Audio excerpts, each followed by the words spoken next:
You're tuning in to the Black Hollywood Live Network, featuring news, interviews, and commentary on all things Black Hollywood. Hollywood redefined.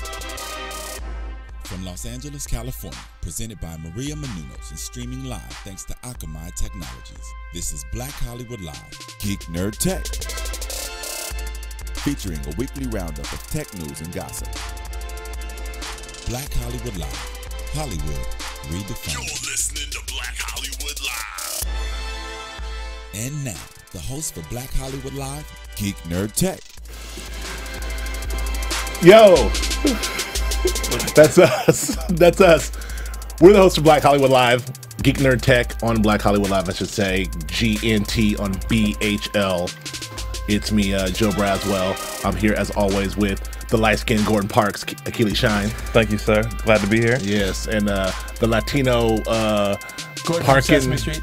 Yeah, Latino Gordon from Sesame Street. Nando Velasquez. What's up? I just want to give you a different thing to say. The Puerto Rican Gordon. Well, Gordon, I think was Puerto Rican in Sesame Street. Was he? So Nah. you're redundant. He was Latino. Oh, no, Gordon wasn't. Gordon's You're right. black. No, I'm thinking Luis. See? Yeah. I don't even know your Sesame Street. Get out of here. What kind of nerd are you? Man. And then, and of course, for me, I'm the dark-skinned dude in the park. Dude in the park. I don't know. Dude in the park. Chucky with the theme. What dude? What kind of dude? I don't know, man. I'm afraid. I don't know if it's worked out. Right. But we do have a guest. We have a guest in studio. Our very first guest on Geek Nerd Tech is a good friend of ours and also a wonderful, talented producer. His name is Radio Johnson. How you doing, man? Good, man. How y'all doing? Pretty good, man. Yes, sir. We're gonna get to you a little later in the show. We're gonna do like a full, deep dive interview and find out all things radio. Oh, okay. So I gotta wait. Right, it'd Okay. be cool. But we're gonna jump into our topics, our sort of what we like, our tech stories of the week, our nerd stories of the week, our geek stories of the week. You can comment, you can jump in if you want to Okay. talk about that. There's a few things that jumped out this week. I know one of the things we talked about, Nando, you had the story about the woman who had some trouble with her Google Glass. She had some trouble. Actually, the police had some trouble with her Google Glass. Right. So this was in the papers yesterday. It's going to probably end up being a major story, legislation-wise, and just for anyone that's into new technology. A woman who is testing Google Glass. It's not for sale yet. It's being tested nationwide around the country for entry into the marketplace. She lives out in San Diego, in Temecula, and she was pulled over yesterday and given a ticket, a citation, for driving with the Google Glass. So, yeah, so it actually comes, well, let me read the exact citation because... driving with the Google Glass. She was driving with the Google Glass. But not, the device wasn't on. Well, how can you tell? That's the point. If I'm the arresting officer, how can I tell if it's on or off? That's the point. Well, that's a good point. And that's probably something that her lawyer, if she's going to fight this, is going to probably talk about, that the Right. cops probably couldn't tell. But however, if you look at there's actually a little photo of the device, you can see some glass in front of an eye and maybe a little bit. It depends on what is she seeing, I suppose. I mean, shout out to our law enforcement officers. My friend Jamie Jeffson, all those people doing hard work in law enforcement, but that is a bullshit You gotta ticket. think. You gotta think. She wasn't pulled over for having the device on. She was pulled over for speeding. So when he walked up to the car, he sees what this device on. Okay, I I take that back. Never mind. I take that back, law enforcement officers. Well, Don't put me over today. They gonna be waiting outside. No, that is a good point. She was being stopped for suspicion on speeding first. Okay. And then she was given an additional citation for the Google Glass. And here it comes from violation of California Vehicle Code 27602, for those of you who know those numbers. Right. That makes it illegal to drive a motor vehicle if a television receiver, a video monitor, or a television or video screen, or any other means of visually displaying a television broadcast or video signal that produces entertainment or business applications is operating and is located in the motor vehicle at a point forward of the back of the driver's seat, or is operating and the monitor screen or display is visible to the driver while driving the motor vehicle. So pretty much it's just saying if it's in front of you... You just read the whole DMV I handbook. was going to say, that's riveting radio. That's not the whole DMV handbook. There's a loophole in there. That's not. I'm sure there's a loophole. There's a loophole. People want to know. Look, hey, on my way driving here, I saw some guy with his cell phone just holding on to it, and that is a ticket. And yet he's on the what was favorite, the 101, driving clear as day, talking, having a conversation, doesn't give a crap who's watching. But I think that's the argument. Like, what defines a distraction? Because a distraction could be your GPS. It could be a passenger in the car. It could be you turning on the radio. You won't get a ticket for your GPS if it's on the side.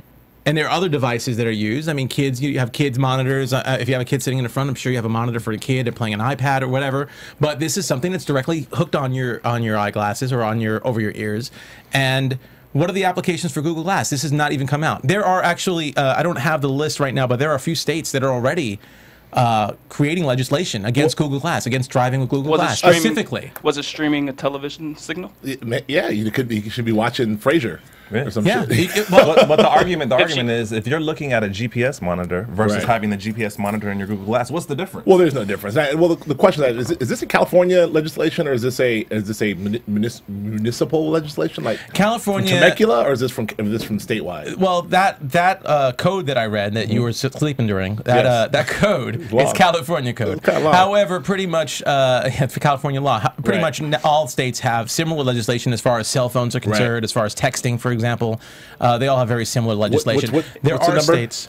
What's the vehicle code number? Oh God, I took it away. It's like 27606. It sounds like 27602. Ooh, it's close. If it was not, from what you just read, if it was not broadcasting a television signal, then it sounds like it wouldn't qualify under that particular code. It sounds like a loophole to me. It's all kinds of loopholes. And I don't know, the cop, like, that's a really overzealous police officer who pulls you over for speeding and sees it. What are you wearing there? Oh, it's my Google Glass. Oh, 27252. And that's why I think it's a marketing ploy. I think she deliberately was driving fast so she could get pulled over with the Google Glass on, so they can get a lot of press about it. Genius. You think it's a press thing? Absolutely. Genius. I mean, because think about it. There's only about 15,000 Google Glass products that are out. 15,000 or 30,000, I think I read. It costs $1,500. I think she's helping to promote it. Straight up. You know, either way, for the devices that we have out now, there are, let's be honest, there are people who abuse it. There are people who drive, and they're driving while they're texting. You see it. You can kind of tell. They think they're really sly, you know, but you could see the look down. If you're looking at them, look down, look back up, look down. I was talking last week's show about GPS on your phone. And I love Waze, but truth is, in order for me to drive with Waze on, if I want to pay attention, I got one hand on the steering wheel, I got one hand over the stick shift, resting my hand on so I can look at the phone. So we use these applications when we're driving, and they're not necessarily the safest things to do. But now we're talking about a device, and yeah, we don't know what's being played on the Google Glass, but then why the hell do you have it on? Well, we talked about wearable technology last week or the week before, and the proliferation of wearable technology and where it's going. And this is the whole point. It's not just going to be about Google Glass over one eye. Pretty soon you'll have glasses and sunglasses and some RoboCop visor and shit. Like something, it's going to be all kind of things. And you don't know whether it's, this is seems like it's a good thing if you have your Waze app in your Google Glass, then you can overlay the traffic.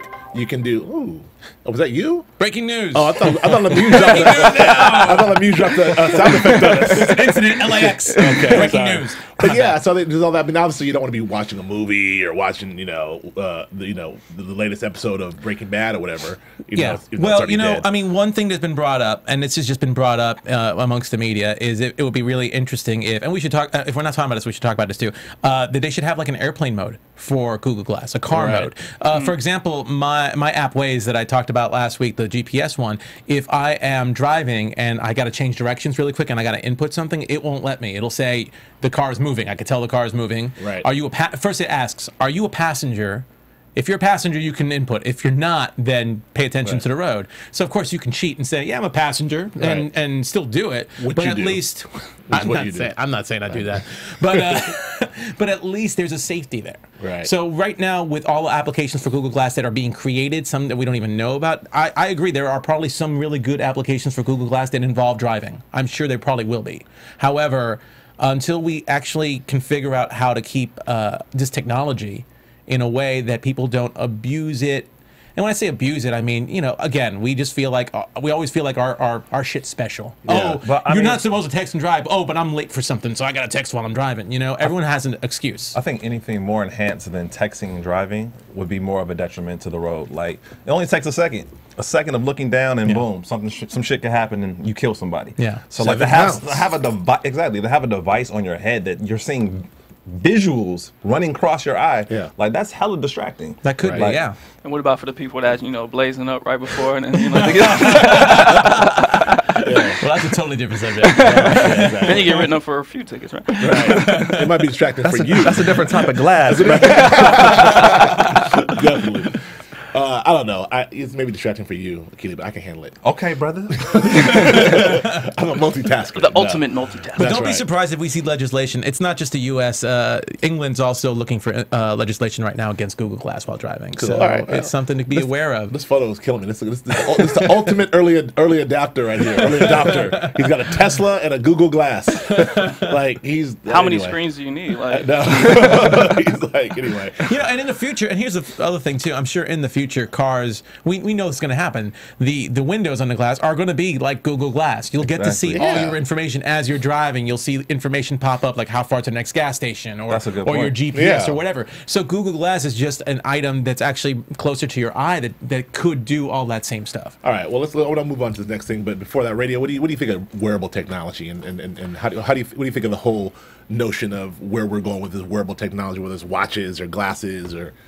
well, I hope that shit gets smaller because that is kind of ridiculous. Yeah. But A little darky to beat up with it's like you can't hide from that shit. Like the No. police pull you over. Like I saw you. No, I wasn't wearing it. Like no, I saw that big ass white shit on the side of you. But no, I think it's kind of cool. I always embrace new technology. You know what I'm saying? Like. I mean, that's the way it's been for a really long time. And you know, some of it might not be the best, but others, I mean, some of the technology is life-changing, you know what I mean? Right. And it makes our life so much, you know, better, easier, enhances the quality of life overall. So, I mean, I'm open, you know, to different ideas and always looking, especially with what I do, you know, always looking forward to the new technology. Right. You Cool. know.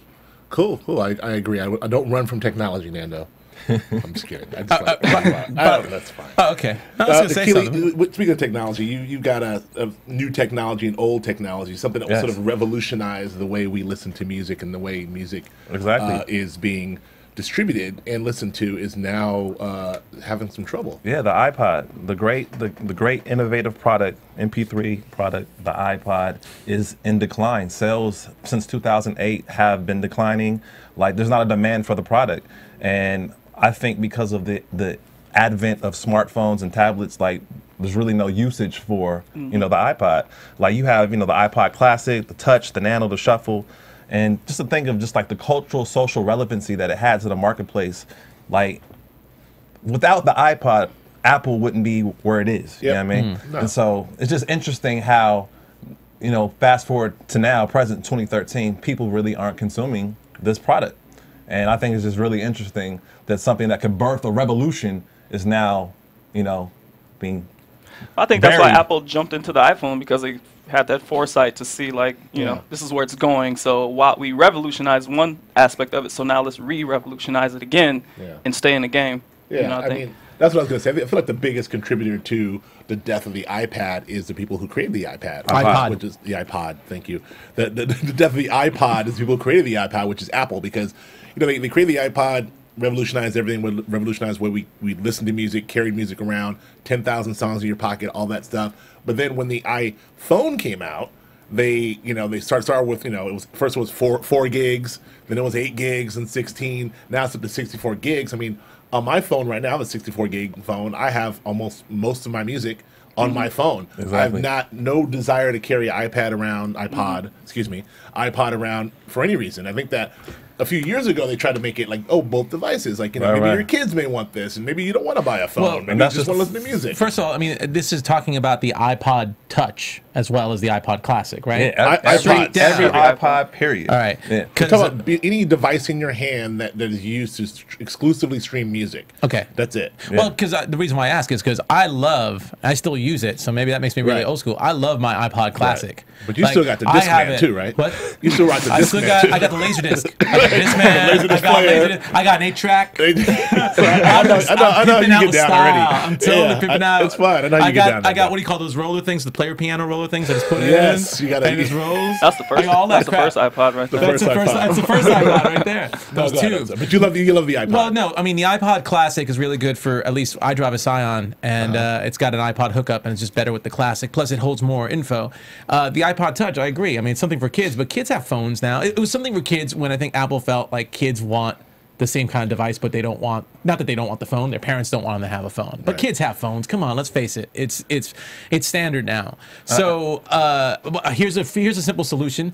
Lower the fucking price. Lower the price of the iPods. I mean, excuse me, but the iPod Classic, at Apple. Yeah, well, I mean, there's still a lot of iPods being sold. Like this year alone, 26 million were sold. They'll probably make 4 billion just off of iPods this year. Yeah. But I think it just speaks to like the importance of technology and how when it advances for a company, the term is called cannibalization, where a new product eats an old product. Yeah. And it's inevitable because if they don't innovate, someone else, another company is going to innovate. Someone else is going to think of the coolest or the next best thing. I still think there are a lot of uses for the iPods. I just say lower the price. If you look at the prices, I didn't research this as much as you, but I know the last time I actually wanted to replace my Classic because it's getting old, it's the same price that it was 2 years ago.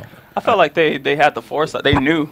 Like, it's almost like I feel like they had the iPhone idea first or something. You know what I mean? Like, they knew, like, this is what the ultimate goal, but we had to condition society to the idea, the concept of this first, because it goes straight from you know, your Discman to an iPhone would kind of be might be a culture shock. So I feel like just kind of slowly getting people used to the idea of this handheld device and then introducing the phone, and then it's like they wouldn't care about lowering their prices because they care about the new product. So you think that this was already a master plan when they? I mean, possibly. Like the day when they said, okay, we're going to introduce. The end goal is to have one device that has everything. A phone, everything, media. But before we get there, we're going to start with this device and then this device. And you make more money that way because you could slowly, because everybody has to rebuy new stuff every time. I mean, that's the way I feel like I would think. And by 2013, it'll be dead and we'll be rich. So the iPhone came out. The first generation came out in 2001. When was your first iPod?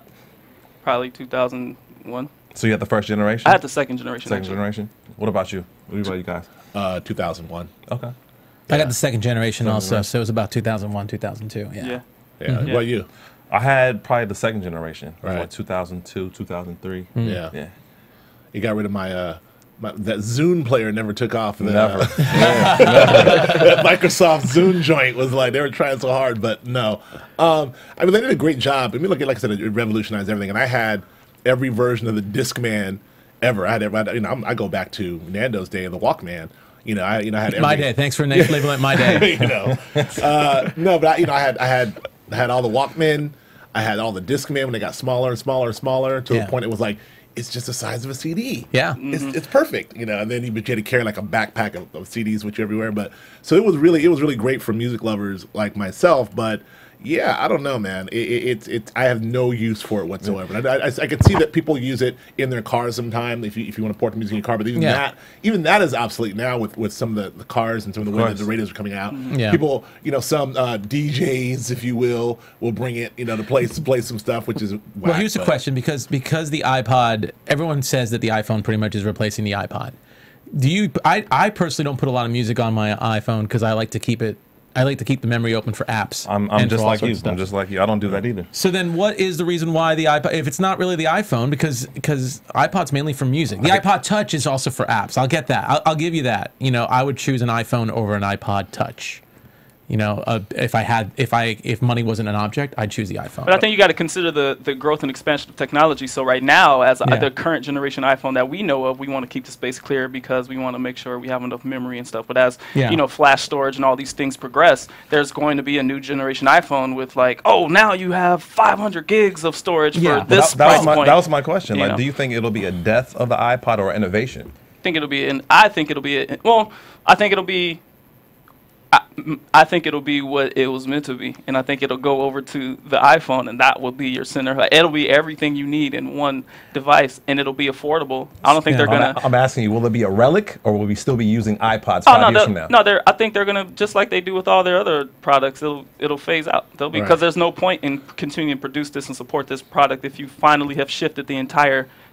See, I disagree. I think the iPod's not officially dead yet. I think there's still another life for it. Because again, music storage was really important. Storage is important, but I do think the price is too much for what people want. And what I was going to finish off saying, the thing that I think that is destroying the iPod right now, since it's not, I think most people don't have a lot of music on their phones. They have just enough, but not as much as they would on an iPod. I think the thing that is destroying them is stuff like Pandora. like radio, like all those streaming music devices. Yeah, Spotify, all of those, because you can get those on your phone. You don't need to carry a lot of memory for them. And you don't need to sit down and sync and load your phone up before you go somewhere. Exactly. Yeah, I can see that happening. iPhone radio, iPod radio, iTunes radio, iTunes radio. I think Stitcher, all the podcast. But then consider the iCloud. So what if you, instead of syncing to your hard drive, you're syncing all your material to your iCloud, and then now you're streaming straight from your iCloud. So now you're not using memory at all. You don't need a hard device, which is my point. That is Steve Lemieux had something to say about. You guys just covered it. Oh, that's it. Exactly the point I was going to make. The cloud is taking over really what memory was. So nobody puts music on their phone when they have the 3G services, when they can be anywhere and get any music they want. Right, which is very true. And the last thing I'll say about this is it's really technology is all about consolidation, right? No one wants 15 devices. Like back in the day, I used to have like 15 remotes. Now I got one. I don't want an iPod, an iPad. This one I want them all, but I want something that does everything in one. Right. So that's kind of where I think that's where it's going. And I think the real takeover is going to happen when Apple introduces the. I'm not saying that this is really going to happen, but this is just the way I think. That's just the way I think. I'm like, when they introduced the Apple network, what I'm saying, that they they're supplying the actual network where you don't have to go to Singular, Verizon, whatever. And they're like, no, like Apple is everything. They're going to get they may not get into the carrier business, is what you're saying. I think they've already bought space, probably. I think I'm a conspiracy theorist, so I'm like, when everybody, it's like when you think about how everybody had to switch from analog to digital television, well, what happened to all that airspace? Doesn't that worry you though? I mean, if they could find any. But if they have their own network space, I mean, we already seen that they are firm believers in time death. I forgot what the term is. Planned obsolescence. They're firm believers in planned obsolescence. Right. Your iPhone's not going to work for 5 years. So a network, when based fully on basically a monopoly with everyone wanting an iPhone, and you can only use an iPhone with this network. I mean, the prices are going to get ridiculous. I mean, it's going to be a little bit crazy. The prices are already ridiculous. I mean, if you go think back to the 90s and then take any device from right now back to the 90s and say this is how much it costs, I mean, someone would be like, that is ridiculous. I think that's not. I mean, I think that's not going to happen, Lemieux, based on. I think FCC and the federal government will step in and not let that happen from a monopoly standpoint. Exactly. You see the same thing happening in cable television. The Rupert Murdochs of the world who own multiple cable networks and multiple newspaper entities. Same thing with Comcast and some of these other like giant conglomerates. You can't control the content and be the content provider and be in policing your own content and then sell the devices. You can't really do all that because in that case it is a monopoly. And planned obsolescence, they'll just we'll be all slaves to Apple. And just to wrap it up, like I will never ever buy iPod again. And I don't think anyone at this table is foaming at the mouth to get one. No. So. Right. Cool. All right. Well, then fair enough. So the last thing, just last quick news story. We'll hit it really quickly. I just want to talk about Vivo really quickly because Vivo has made another announcement. They made a big announcement. They're doing a huge update overhaul of the site itself, and they're in beta right now. I think actually launches today. Is it today? I think it's today. Yeah, that they launched. There's the new and improved Vivo, and Vivo is really has sort of somewhat quietly, kind of changed the game in terms of how we view music, listen to music. We tell you this is a music-oriented show, but in my day, I grew up with MTV. Nando grew up with never mind. Nando grew up with radio. Radio, no smoke signals, dude. Right. Come on, man. No, but so there's and the whole music industry is sort of based on being able to, the music is here. Once you create the music, how do you market the music? Music videos are created as a marketing tool. MTV is created as a place to sort of show this tool. Now networks like MTV don't really play that many videos anymore. The place where we get all of our music videos. I haven't seen a video debut on television that I've seen I can't remember the last event thing I saw on cable or on TV. It's all been online. So whether it's YouTube or Vivo, and Vivo has really captured that space, and they've taken it over with some different channels and different things that they do. But now they've launched this thing where they're going to be really more of a network. They launched their Vivo TV, which are going to separate things into country and pop and hip hop and R&B. They are, really kind of like Spotify, focusing on different pages, artist pages, and everything else. They also are doing things like making it more of a social network where you can share. So it's kind of a Spotify meets YouTube meets MTV meets MTV. Yeah. And I think this launch it's kind of a quiet launch. It's in beta now, but I think in like a year, it's gonna be like a change the gamer. I don't know. I mean, do you use Vivo Radio? Yeah, I do use Vivo, and I recently just started checking out, with the launch of Revolt as well. I think Revolt was pretty cool too. So I'm wondering if it's like they're kind of competing. Like Vivo saw something like, okay, let's go ahead and do this now, so we can make sure we can compete with whatever this could potentially be. Right. I don't know. I definitely agree with that because Revolt had been developed for at least 2 years before it came out, and so I think Vivo, they've been discussing this strategy for about a year now. So I definitely agree with them trying to compete and dominate that marketplace. It makes sense. I mean, why wouldn't you? Exactly. You would want to just come back and if you have the household name already, like everybody knows. Yeah, they have a brand and they have a lot of ad money. Right. They have a lot of ad money. Right. Right, so we'll see. I mean, this is just something to keep an eye on because I think it's sort of there's not a lot of fanfare about this, but I feel like it's going to be something that will continue to change the game. I mean, you got to think too, like a music video, like a Rihanna video, can get hundreds of millions of views. Think about what that means to an advertiser. Well, yeah. Well, we live in a world of social equity right now. Like everyone's really about getting social equity, so it's not about like so much about.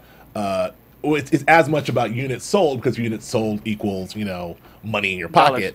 But that social equity, if I have 10 million views, then I can I can get ad dollars, I can get pretty much anything I want. That's with money 10 in your million pocket views. too. That's also money in your pocket. So this is just another way to help that. The question will be, what's going to happen to? It also speaks to sort of like YouTube seems to be a place for the emerging artists. YouTube is a place where you see their YouTube awards, and they're really trying to focus on emerging people, finding new talent, emerging artists. Whereas Vivo seems to be established artists. Like we're going after the big names. We want Katy Perry and Kanye and everyone else and Britney Spears. So we'll see, if Vivo really sort of squashes out these emerging artists, or if it's all going to be about the top people. But we'll see how that shakes out. I also really very quickly before we get to radio, I want to talk about this Nexus 5. It's a very quick product review. Yeah. Because I have in order to review it, we where have is to it? Where is it? What, you got it down there? Oh, I have the Apple version of it. Oh, I get it. I see the Apple version of the Nexus 5. This is a pretty big story because Google pretty much yesterday released their new phone, the Nexus 5, and it's actually a really good upgrade. All the reports have been very, very positive about this, and it's also coming out with the Android, the iOS for Android 4.4, which they like to name it after food or candy. So this one, and it's fitting to release it on Halloween and call it Kit Kat. Yeah. So the operating system's called Kit Kat, and there's a lot that's going on here with it. First of all, the first big thing for anybody who's really into these kinds of phones, who's not really an Apple fan and wants an Android phone, the price for this is going to be great. The price without a contract is $349 for 16 gigabytes and $399 for 32. Just to double it, it goes to $399, and that's without a contract. It's almost half of iPhone. Yeah. Also, previous versions of the Nexus have usually had a subscriber exclusive, kind of like Apple used to have with AT&T. Yeah. So this one's a little bit more open. Right now, it's Sprint and T-Mobile both have it, and Sprint's offering.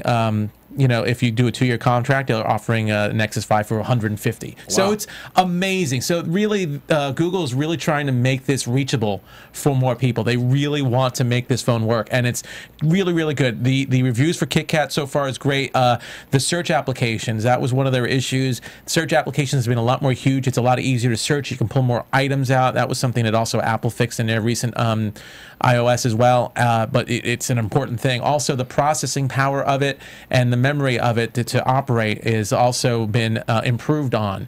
So one other reason why Kit Kat's been released and why they're making a big deal about Kit Kat is because there are a lot of low-end Android phones. And again, I think the one problem with Android phones as opposed to Apple is that there's so many different versions of phones out there that operate this system, and they're not as consistent. Kit Kat is made to run on pretty much all those older versions of phones. It's being rolled out in 10 countries. Some of those countries have lower end versions of Android phones. So Kit Kat is meant to run on all of these and to improve their capacity. and to prove their performance. Good. So it's really, really an interesting story. And Verizon is the only one right now that's opting out on the Nexus 5. So if you have Verizon, which I'm not sure a lot of people do, it's one of the nation's largest. It is the nation's largest, I believe, provider.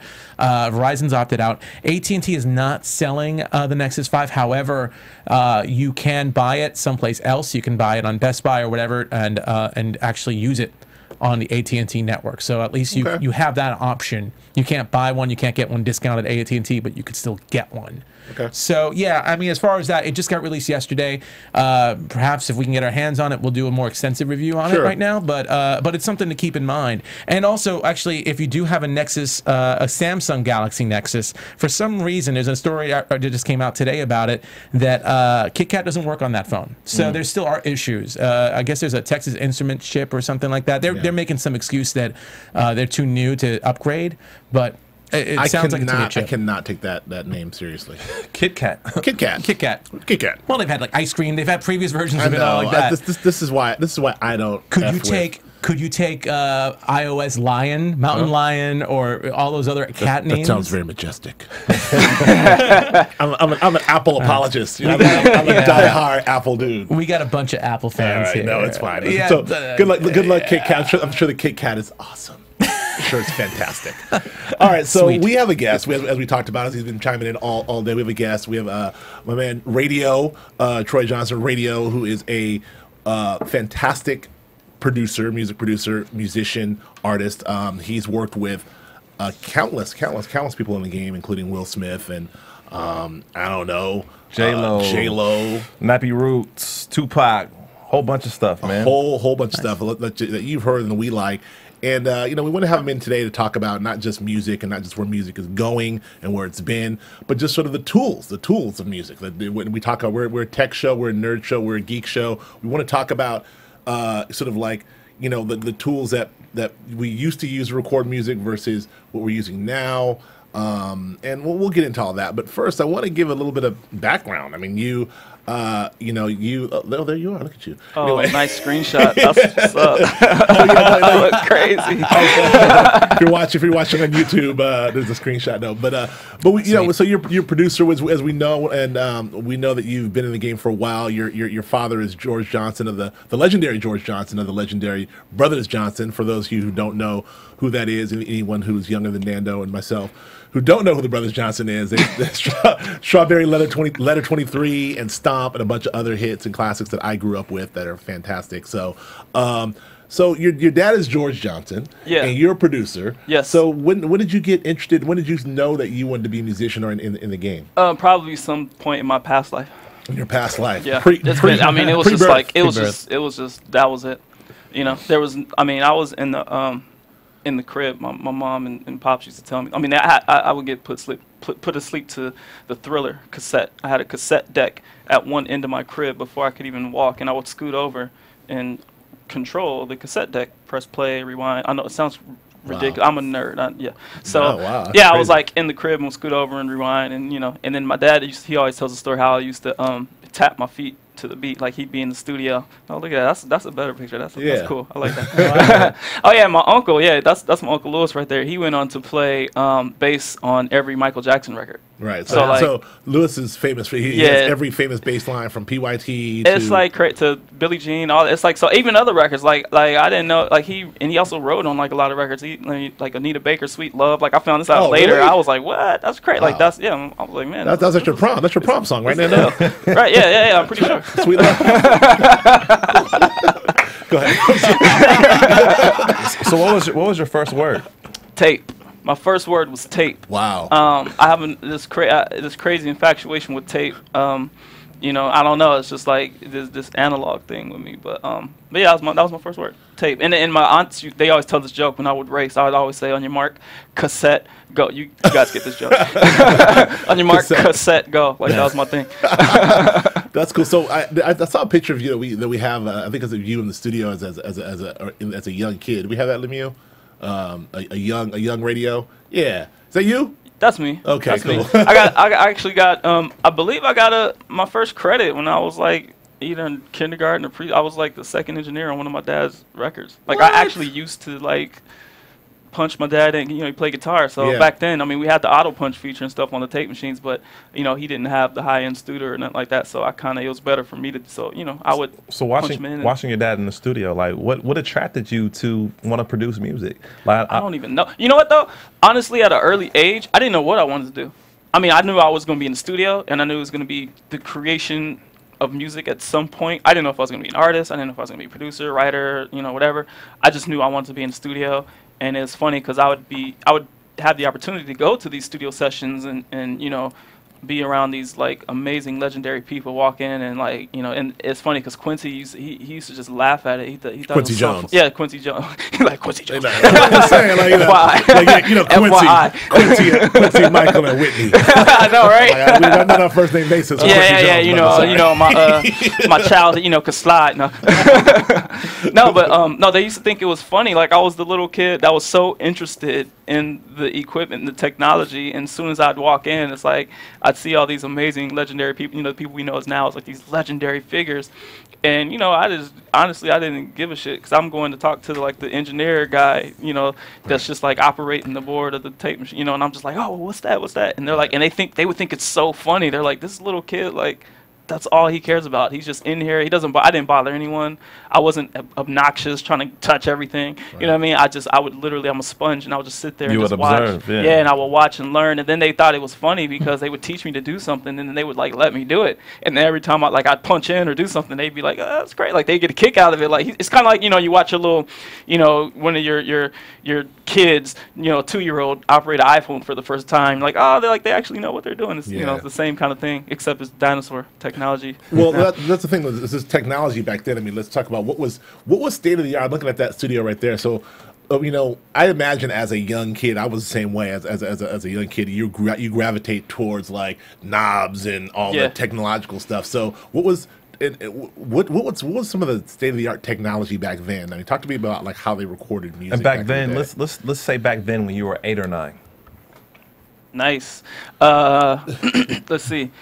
Well, okay, so like that picture right there that just popped up, that's pretty, that's definitely a state of the art in terms of what you can get in a compact form, because everything back then was gigantic. Like to get something like a good quality sound, you had to have big old tape machines, big old mixing, boards and all that stuff, and the emergence of the, some of the decks that were more, geared towards the I guess pro consumer, I guess, I don't know, like that mid, people that couldn't afford the big thing, but right in the middle. So that's that 8-track that's something that a lot of people got, like TIAC and Tascam in particular. Those two companies kind of revolutionized, kind of like they were like the garage band of that era, and they introduced something that the lower end people, musical creators can have access to as well, and be able to enter into that part of the process, without having to spend tons and tons of money in the studio. So that was kind of state of the art. And the only thing that separated something like that to the big studios is like the introduction of computers, not in the sense that we know now, but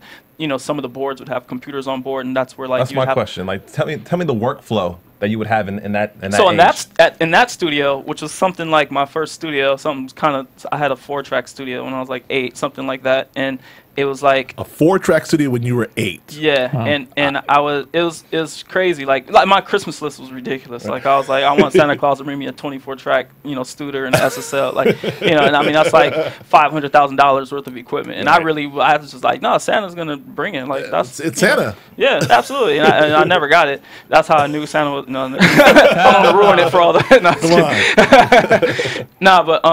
No, my dad, it's funny, my mom, it was funny, my mom, like, she knew that it was a good thing that I loved this shit, but she also was just like, what in the hell? Like, my dad would just go to a pawn shop and buy me some shit. Like, that was not cheap, like, to buy your 8-year-old, like, and this is before iPods and all that. Now it's normal to buy your 10-year-old a $300, But back then it was like a $400 tape machine. What are you doing? Like, why are you, And I'd be so, like, excited, or like a pair of speakers. And I would slowly build this little studio, it's like a little 4-track, little small setup. And it's like every birthday or Christmas, or if I did good in school, my dad, and it'd always be my dad. He'll just take me. Because that's how it had to work. Like, because my mom she didn't want me to be spoiled. You know what I mean? Right. And my dad would just take me to the pawn shop, whatever, and just after school, just by, whatever. And so for my workflow and that kind of thing was like a very like one at a time. Like I didn't have a drum machine. I would beat on like tables and stuff with a microphone, and I would like lay my drum track first, and then I'd have like this miniature guitar, this miniature bass, and I would like play, very basic chords and stuff, and then it's sort of like, I mean, it's similar to what we do now, you know what I mean, where the difference now is you're able to multitask a lot more and a lot quicker, and obviously with computer you could jump, from all different, with that tape machine right there, it's like you start on one song and then you have to rewind or fast forward the tape to do another idea, or it's like it's very slow and tedious process. Back then the workflow was just like, but the good thing about it is it's like it forced you to focus on the quality of your song, you know. So it's like you have to be writing some pretty good stuff to even make it to tape, Well, talk to me about the transition. Well, not the transition, but where that was then and this is now. Now we're over digital and giant multi digital track recording studios and everything online. Like, talk to me about what a state of the art studio looks like now versus back then. I mean, it's in my backpack. Or your laptop. Not the state of the art studio now. Really? No, so, real. It's not like this next. Do you have a next slide, Lemieux? Like there's a like this is what's okay. So that's a SSL duality console, and that's like a high end. Like that's still like your couple $100,000 mixing console. Shout out to SSL. Got a little endorsement by them, but I have to just throw that out there. Right. That console is like really like high end, and a lot of those consoles are being used for like movie productions and that kind of thing. Right. I mean, you don't have to do that, but there is a certain quality difference between staying, just because technology is ever evolving. My opinion and where we're at right now, I don't think you can accomplish the quality strictly in the digital domain that you could potentially get in either a hybrid system where it's analog and digital, or just analog in general, because the difference is like with analog, and a lot of people may know this, is like when you're dealing with analog signals, you're dealing with infinite algorithms in terms of capturing this frequency spectrum that everything's a frequency, sound is a frequency, so whenever you're trying to, basically it's capturing these frequencies, and with the analog world it's an infinite space. Well, with tape, there's like a certain level of compression, but it's a lot more than the digital in terms of capturing the signal. Because technology, you got your RAM restrictions and all these different things. So it can be very restricted. I have this analogy where I say it's kind of like, in my opinion, and I've heard some really great mixes just in the computer, just in the box alone, and but I think it depends on what you're dealing with and the amount of information you're putting in there. But I feel like where the technology is today, I feel like it's like trying to paint a Picasso on a Post-it. Right. Like there's just not enough room. I think we'll get there, and we're getting. And every day something new comes out that's like, oh, this is crazy, this is exciting, and they're emulating a lot of this stuff.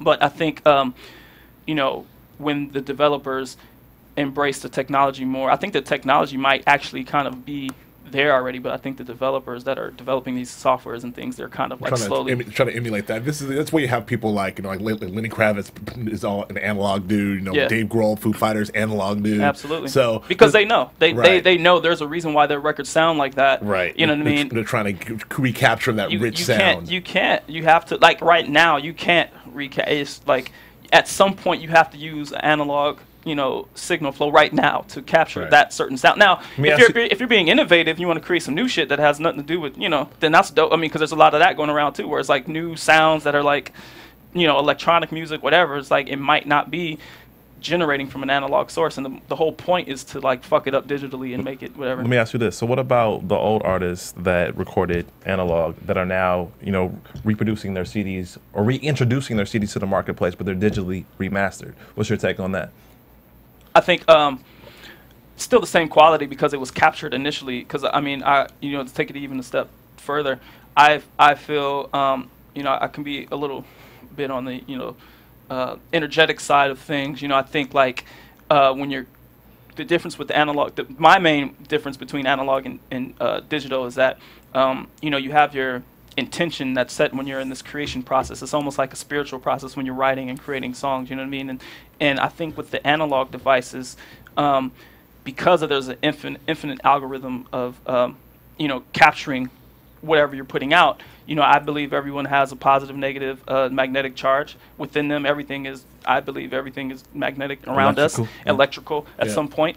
And when you're using this equipment that has an infinite number of algorithm to capture that performance, there's more of an intent that goes into that equipment, and there's more view goes into it on a scientific level that can actually capture this direct energy. Whereas if you go straight digital, then it's like it's limiting the amount that's going into it, or even I don't even know if it's capturing it at all. But I think like with the remaster of the releases, I think what will happen is like the original intent is already there. So if you take something that was already constructed in the analog environment and remaster it digitally, there's still all of that information there, and all you're doing is just like, you know, making it better quality. Great answer.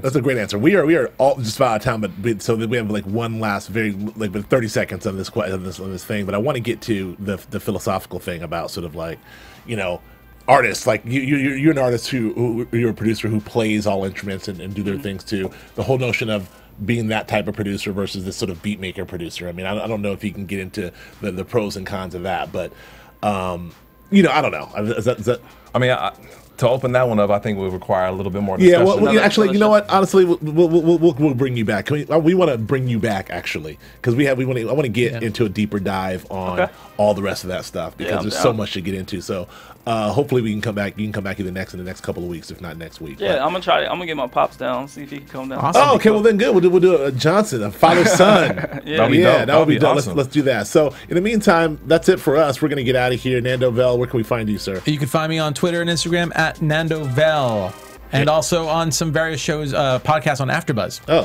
wherever that is. Wherever that is, yeah. And you can find me also on Twitter and Instagram at Akili Shine, AKILI Shine, and doing great work, man. Check me out, please. Cool. And where can we find you, Troy? Instagram and Twitter at Radio R8d. Cool. And then you can find me on Twitter at Joe K. Braswell, on Instagram at Joe Braswell. Check me out on AfterBuzz and Grantland.com. And that's it. We'll see you next week on Geek Nerd Tech. From producers Maria Menounos, Kevin Undergaro, Phil Svito, Dario Kristen, and the entire BHL staff, we would like to thank you for tuning in to the Black Hollywood Live Network. If you have questions or comments, tweet us at BHL Online or email us at info@blackhollywoodlive.com. For more exclusive content, visit blackhollywoodlive.com. This has been a presentation of the Black Hollywood Live Network. Oh, phone. The views expressed here are those of the hosts only and do not necessarily reflect the views of BHL or its owners or principals.